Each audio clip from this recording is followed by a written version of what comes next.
Montana Territory, August 1873. The wind tore across the dry prairie like it had a score to settle, and by the time the stagecoach stopped in the middle of nowhere, Hallie Whitlow's boots hit the dirt with more frustration than grace.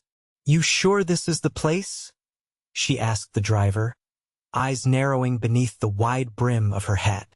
"Dry Creek's a mile that way," he said, pointing toward the horizon. "That ranch over yonder belongs to a man named Boone Darrin. Your brother said he'd take you in." Hallie didn't answer. She just nodded once, lifted her carpetbag over one shoulder, and started walking. The sun beat down hard, the road dusty and cracked, and the sound of her boots against the earth was the only thing keeping her company. Her dress stuck to her back. Her mind wouldn't quit spinning with everything her family had said. "You're too much, Hallie. Always so. Moody. So dramatic. People talk and you make it worse. You need time away. Somewhere quiet. Somewhere you cannot cause trouble." They packed her up and sent her off like she was bad fruit. Her own father could barely look her in the eye. Boone Darrin was supposed to be her brother-in-law's friend. A lonely cowboy with too much land and not enough hands. That was all she knew. She saw the house before she saw the man. It was a plain structure with weathered gray, roof patched in places, but the porch looked solid. Fencing ran along the property and cattle grazed lazily near the far edge. Then the door opened and he stepped out. Boone Darrin stood tall, his sleeves rolled up, collar open, and a rifle resting in the crook of his arm like it belonged there. His hair was dark, windswept, and his jaw was rough with days-old stubble. He looked like a man who did not speak unless he had to. Hallie stopped at the gate. "You Boone?" she asked, brushing her hair back from her face. "Yeah," he said. His voice was low, steady. "You Hallie?" She nodded. He studied her for a second. "You can come in." She did not say thank you. She just walked through the gate and followed him to the porch.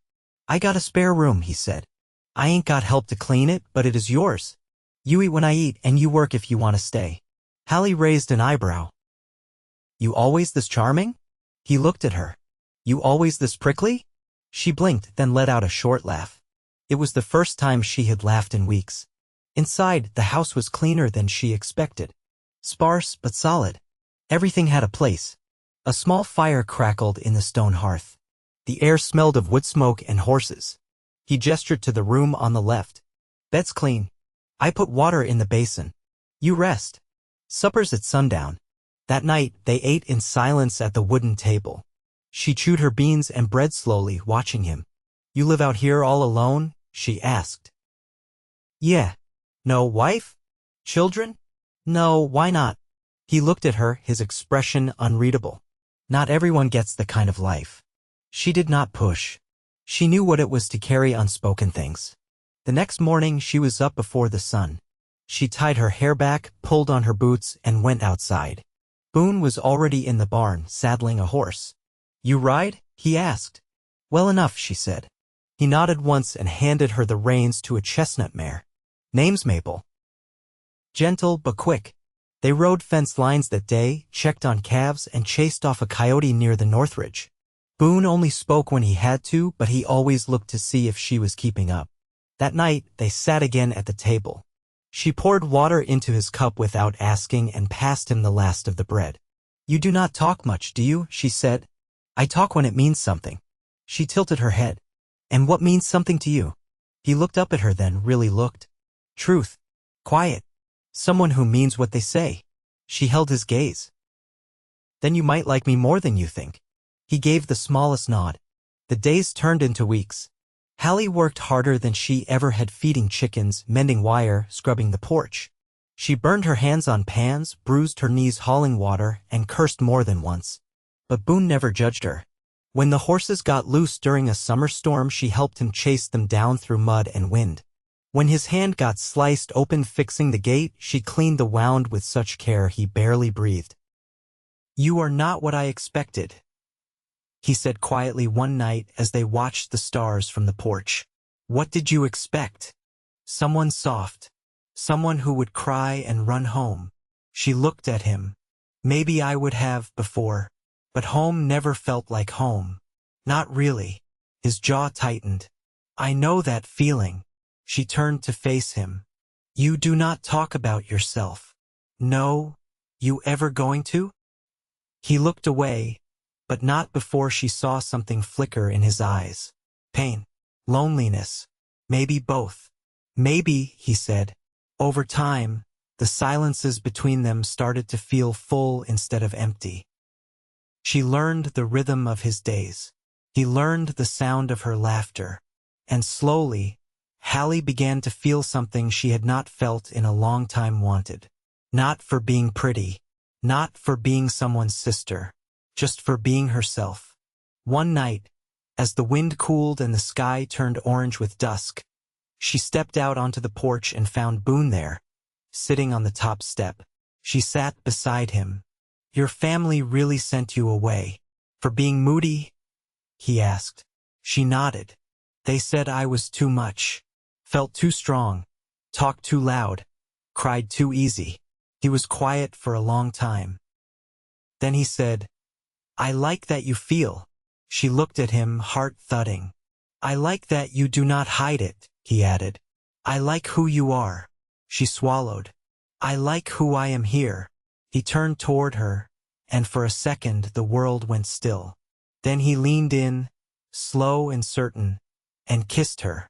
It was not rushed. It was not desperate. It was real. When he pulled back, his forehead rested against hers. You can stay, he said softly. Not because you have to, because I want you to. Her voice trembled. Then I will. And just like that, something broken inside both of them began to stitch back together. The cottonwoods along the creek had turned a pale green, their leaves whispering with the breeze as Hallie knelt by the water, scrubbing Boone's shirts against the washboard. Her hands were raw from lye soap and stone, but she kept at it. Sleeves rolled high and a strand of hair stuck to her cheek. A pair of sandhill cranes moved slow through the reeds nearby, their long legs breaking the reflection of sky in the shallows. She didn't hear Boone approach until his shadow stretched beside her. You always work this hard? He asked, crouching low beside the bucket. She rinsed the fabric without looking up. You always sneak up on people? I walked. You were busy. She wrung the shirt tight and spread it over a flat rock. Hard work clears my thinking. Helps me sort what's worth keeping. He reached into the water, cupped a handful and drank. And what's worth keeping so far? She sat back on her heels. The quiet, the sky, that you don't treat me like I'm made of glass. Boone's mouth twitched, not quite a smile. A woman who can haul fence wire and still find time to scrub my shirts clean's got no use for glass. Maybe I just like things done right. You do. They stayed there for a moment, the creek gurgling between them. Hallie watched the cranes take flight, long necks stretched toward the sun. Boone stood first. I'm riding out east after supper. Neighbor's mare dropped a foal with a twisted leg. Man's short on hands. Hallie wiped her palms on her skirt. You want company? He hesitated, then nodded.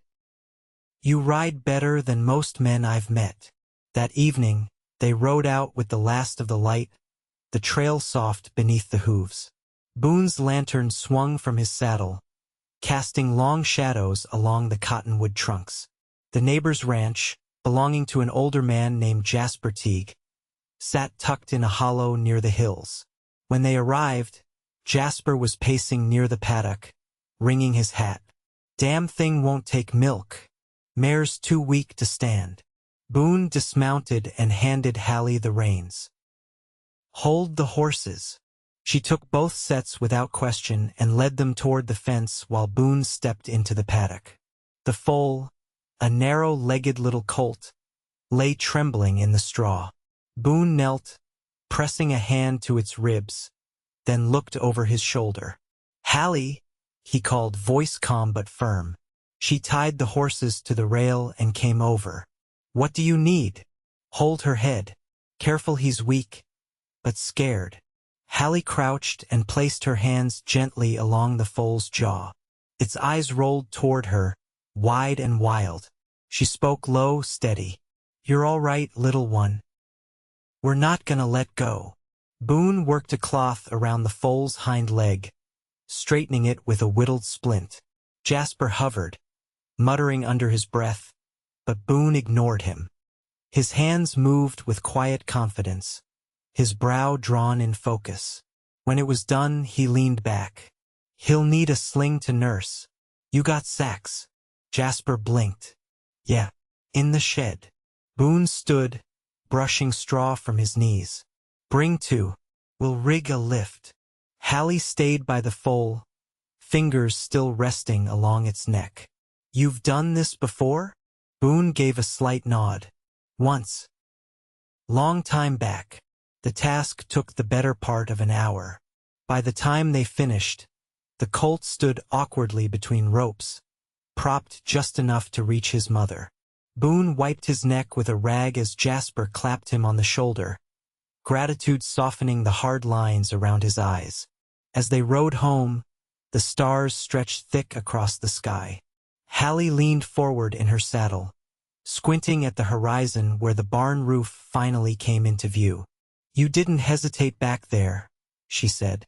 "It's a life. You don't hesitate if you want to keep it." She turned her head toward him. "You ever think of leaving this place? Going somewhere with more people, more chances?" He didn't answer right away. His eyes stayed on the trail. "I did once, but I got here instead." "You regret it?" Boone slowed his horse to a walk. "No. Regret's a waste unless you can fix what caused it." "And can you?" He looked at her then, something steady and warm behind his gaze. "I think I'm starting to." They rode the rest of the way in silence, not because there was nothing to say, but because the words had already been understood. At the house, Hallie unsaddled the horses while Boone lit the lamp inside. The windows glowed soft against the dark, and the air had cooled enough to carry the scent of sweetgrass from the west field. When she stepped inside, he was setting the kettle near the hearth. She closed the door behind her and leaned against it, watching him. "You saved the colt's life," she said. "I reckon you helped." She crossed the room, slow, her boots quiet against the floorboards. "You're a good man, Boone Darrin." He met her eyes, his own face unreadable. "I'm trying to be." Her hand touched his wrist. He didn't pull away. "You don't have to try with me," she said. He reached up, brushing a thumb across her chin. "Just once. You make it easier." The fire popped behind them, and neither moved for a long time.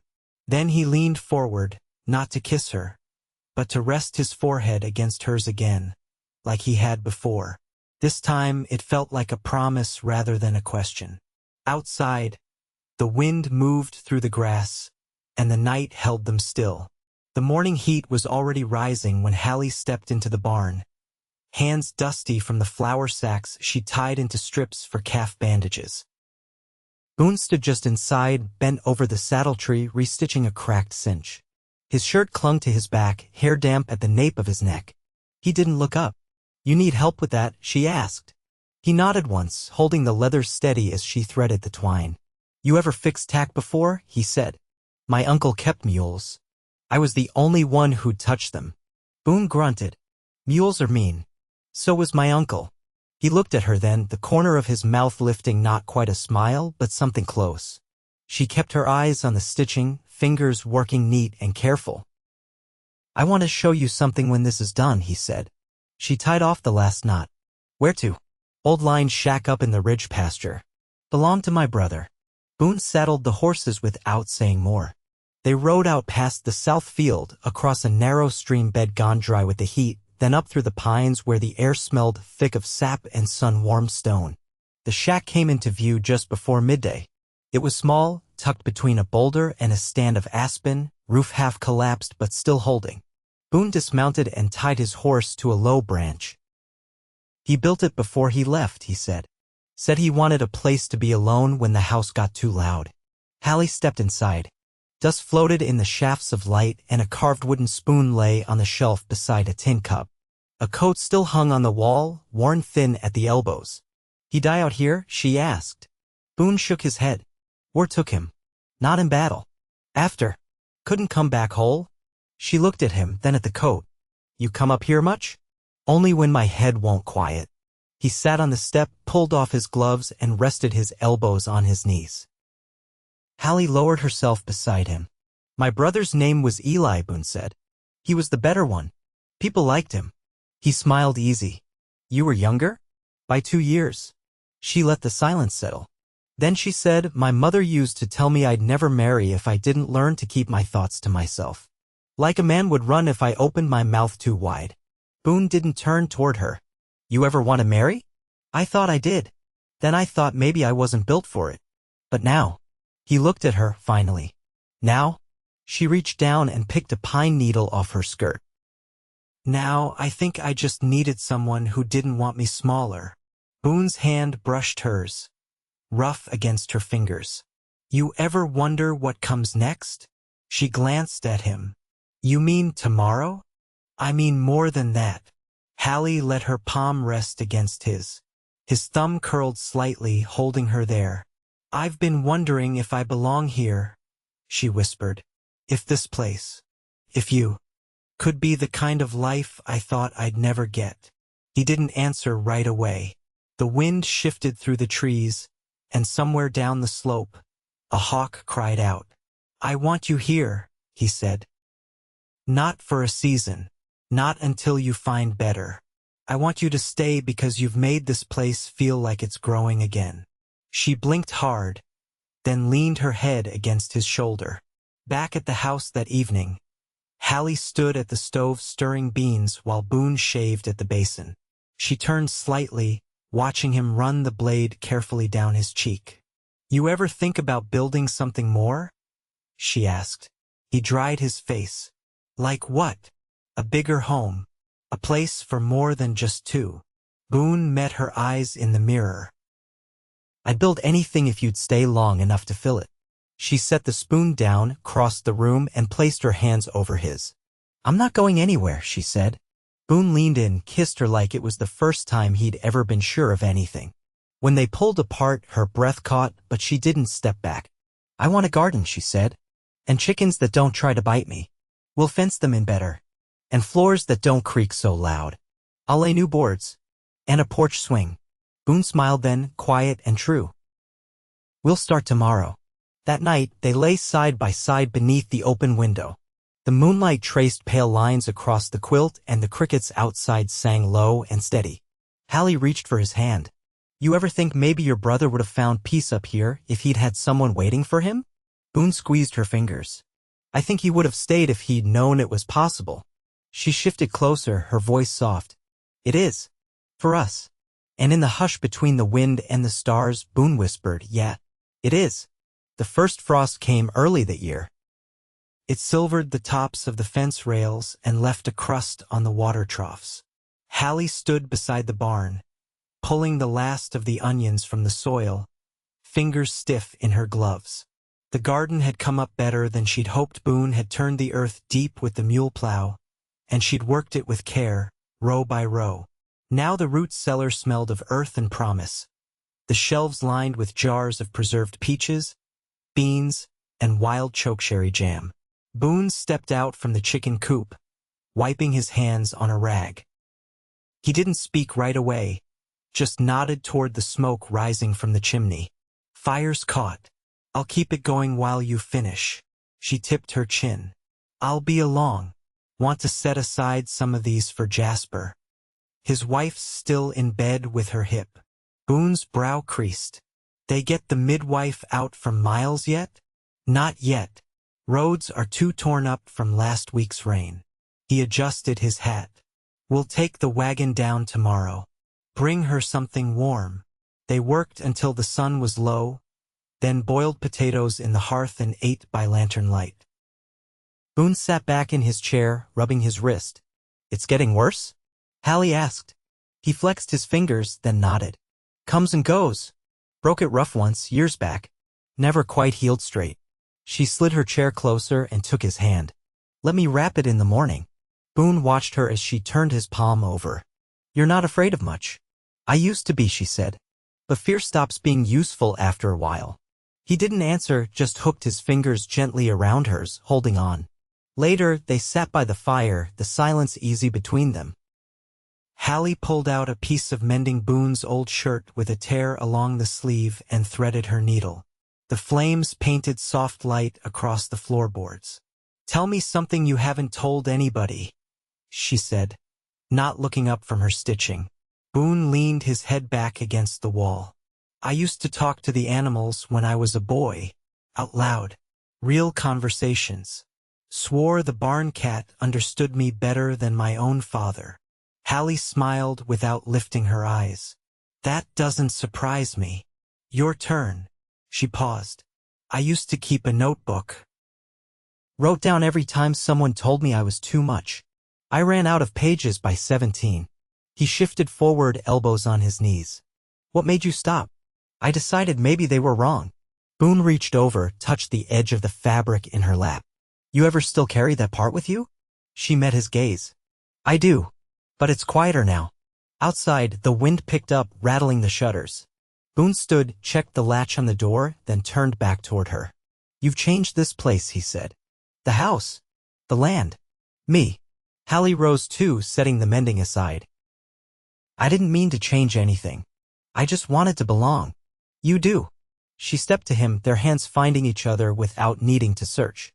He kissed her with the kind of certainty that came from hard-won truth, not impulse. When they parted, she rested her head against his chest. "I want to marry you," Boone said. She didn't move for a long breath. Then quietly, "Say it again. I want you to be my wife. I want to build more than fences and barns. I want to build a life." She looked up at him, eyes shining. "Then let's do it." They didn't plan a church wedding or write letters home. They told Jasper and his wife, who brought over a loaf of sweet bread and a Bible. They stood under the cottonwood tree near the ridge pasture, with frost still clinging to the grass, and said their vows with only the wind and the hills as witnesses. Afterward, Boone led her back to the house he'd built with his own hands, now hers too. They stepped inside together, and the door closed behind them with a quiet thud that sounded like a beginning. Nothing had come easy, but everything that mattered had come honest. And that was enough. The snow came slow that first winter, soft enough to layer the grass but not heavy enough to trap the animals in the lower pastures. Boone kept the woodpile tall, and Hallie learned how to bank the fire so it carried through till morning. The house creaked in the cold, but it held firm. Each morning they rose early, fed the cattle, and rode the fence line with scarves drawn up to their noses. One afternoon, Boone returned from the East Ridge with a splintered axle and a horse with a split shoe. He led the gelding into the barn, jaw tight, and Hallie followed behind, pulling off her gloves. "You hit a stump?" "Frozen rut. Snapped clean." She crouched beside the gelding and ran her hand down the leg. "He's favoring it. I'll pull the shoe in the morning. He'll rest a week." She stood, brushing hay from her skirt. "You're not sleeping much." Boone didn't answer. "Is it the dreams again?" He nodded once, slow. "They've been worse lately." Hallie stepped closer. "You ever tell anyone what happened out there?" "Before the ranch. No one asked." "I'm asking." Boone leaned against the stall door, arms crossed.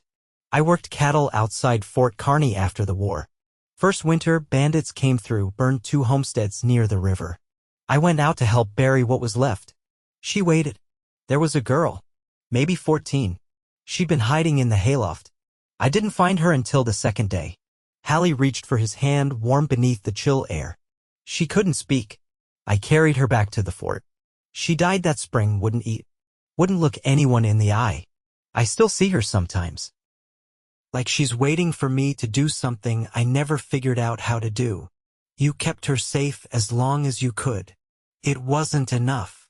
It was more than most would have done." Boone closed his eyes, breath uneven for a moment. Then he looked at her.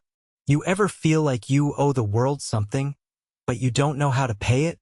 I used to think I owed everyone an apology just for being who I was. Now I think maybe all we owe is to live honest." He pressed his lips to her forehead, then rested his chin there. "You make it easier to live with myself." That night, they didn't speak more of the past. Instead, they sat by the stove, watching the flame shift behind the mica window. Boone ran his fingers along the edge of her knee, slow and steady, and Hallie rested her head on his shoulder. In early March, Jasper rode out with word that the preacher's wife had gone into labor. Hallie packed a basket of cloth and broth, saddled her mare, and rode into town alone. Boone stayed behind, the gelding still lame, the wagon axle unfinished. The birth ran long.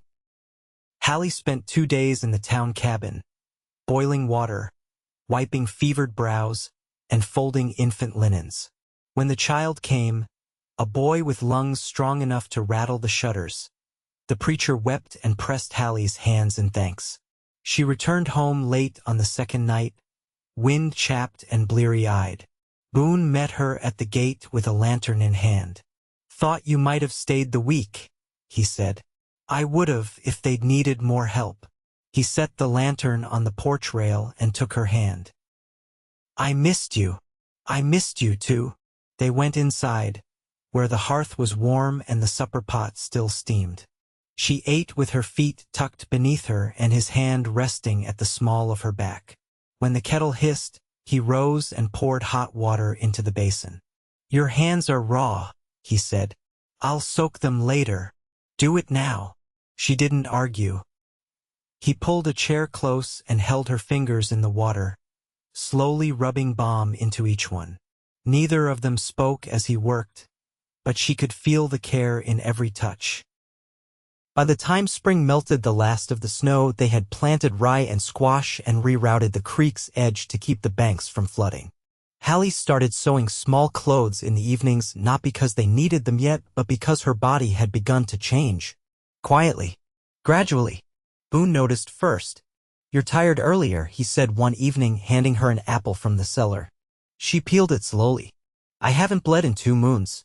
He looked at her, then sat beside her on the bed. "You sure?" She nodded. "I didn't want to say until I was." He placed a hand against her belly, tentative at first, then firmer. "You all right?" "I'm more than all right."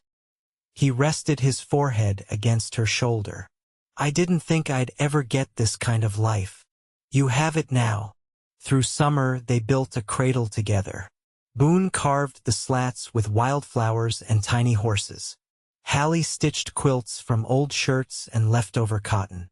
Jasper brought over herbs from his wife, and the preacher's boy, now crawling, became a regular visitor when his mother needed quiet. In the fall, Hallie gave birth in the same house where she'd first arrived, the walls now painted, the porch now sanded smooth. Boone held her through the pain, whispered steady words when the wind outside howled, and caught their daughter himself, hands strong and sure. They named her Ellen after no one in particular, just a name Boone said felt like light. The first time Hallie held her, she wept without shame. Boone knelt beside them, cradled her shoulder, and kissed Ellen's brow. They raised her slow and steady, in rhythm with the land and the weather and the seasons that always came back around. Ellen grew with dirt under her nails and curls that wouldn't stay tied. She learned to walk between her father's boots and speak with her mother's fire. Years passed. The trees thickened near the ridge, and the house grew by one room. A swing hung from the porch beam. Boone's hair turned silver at the temples, and Hallie's laugh deepened with age. They never left the ranch. They didn't need to. Every night, they sat beside one another as the sun dropped behind the hills. Some nights they spoke. Some nights they didn't. But no matter the day, Hallie's hand always found Boone's. And he always held on.